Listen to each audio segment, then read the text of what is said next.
Jim Carrey and Jimmy Kimmel deliver the roast of the century to Donald and Melania Trump. We are going to conquer the vast frontiers of science, and we are going to...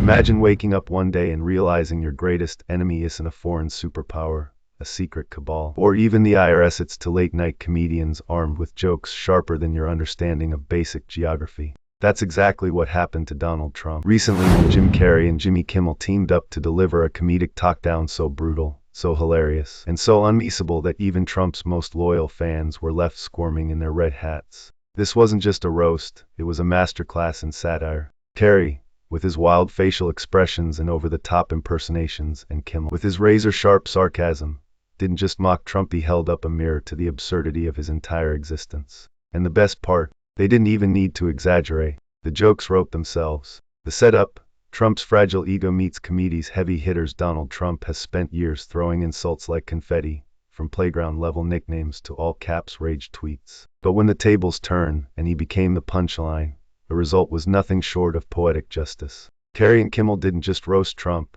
they dismantled his fragile ego piece by piece, exposing the ridiculousness of his post-presidency antics. While most former presidents write memoirs, start charities, or paint mediocre portraits, Trump is out here selling gold sneakers and screaming about voter fraud. It's like watching a man who got fired from a job he never wanted in the first place still trying to convince everyone he's the boss. Melania Trump, the reluctant co-star. And let's not forget Melania. While she usually floats in the background like an AI-generated first lady, Kimmel and Carrey made sure she wasn't spared. Kimmel took one look at her public appearances and asked the question we've all been wondering.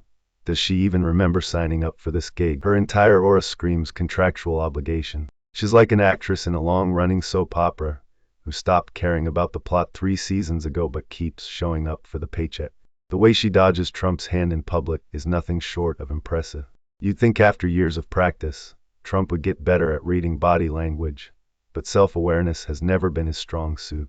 The comedy writes itself. What made this roast so effective was the sheer absurdity of Trump's life. From his bizarre policy ideas banning red traffic lights, really, to his questionable understanding of geography. Belgium is a city apparently. Trump is a walking, talking parody. Carrey and Kimmel didn't need to make anything up, he just highlighted the ridiculousness that's been there all along. And the real kicker, Trump's inevitable meltdown. We all know the playbook by now. First, he'll pretend he didn't watch it. Then, he'll spend way too much time ranting about it. He might even throw in a lawsuit threat because nothing screams not mad like trying to sue a comedian for making jokes. Why this matters: this isn't just about comedy, it's about holding power to account. The irony is almost too delicious. The man who built his brand on being the loudest bully in the room can't handle a little comedic payback. The aftermath, a comedy goldmine. As Trump inevitably fumes over this roast, one thing is clear: Jim Carrey and Jimmy Kimmel didn't just deliver a few jokes, they created a cultural moment.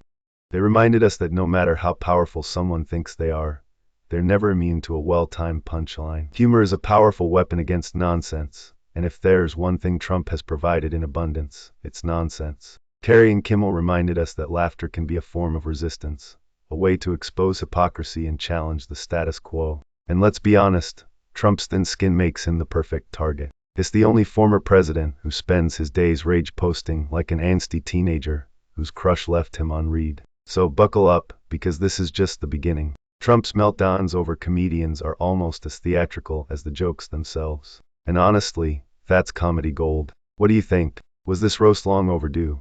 Or do you think comedians should stay out of politics? Let us know in the comments below. And if you enjoyed this breakdown, don't forget to subscribe for more sharp takes on the latest in news and entertainment.